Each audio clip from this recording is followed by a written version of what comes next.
Video கொஞ்சம் கடைசி வரைக்கும் பாருங்களே. ஒரு பெரிய வறட்சிக்கு பிறகு நிறைய எலிகள் பசியால் தவிக்க ஆரம்பிக்கிறாங்க. ஆனால் ஒரு வயதான எலி மட்டும் நிறைய நெல் சேமித்து வச்சிருந்தது. அதனால் தினமும் தன்னோட உணவை மற்ற எலிகள் கூட பகிர்ந்து கொடுத்தது. ஆரம்பத்தில் எல்லோரும் வரிசையில் நின்று மரியாதையா வாங்கினாங்க, ரொம்ப நன்றியும் சொன்னாங்க. ஆனால் நாட்கள் கடக்க கடக்க அந்த நன்றி உணவு கொஞ்சம் கொஞ்சமா மறைஞ்சே போச்சு. இப்ப சில எலிகள் இந்த நெல் ரொம்ப ஹார்டா இருக்குதுன்னு குறை சொல்ல ஆரம்பிக்கிறாங்க. சில பேர் ஒரு கைப்பிடி தான் கொடுப்பியான்னு சண்டை போடுறாங்க. இன்னும் மோசமா சில பேர் திருடவே ஆரம்பிக்கிறாங்க. ஒரு நாள் அந்த வயதான எலி தன்னோட காலி கைகளை காட்டி என்கிட்ட கொடுக்க எதுவுமே இல்லைன்னு நிக்கிறப்ப யாருமே நம்பல.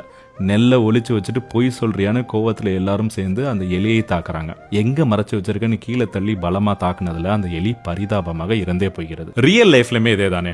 சிலர் உங்க கைனஸை கிஃப்டா மட்டும் பார்க்க மாட்டாங்க, அது தங்களோட உரிமையா பார்க்க ஆரம்பிப்பாங்க. அது காரணம் நீங்க தான். நீங்க கொடுத்து கொடுத்து பழக்கிட்டீங்க.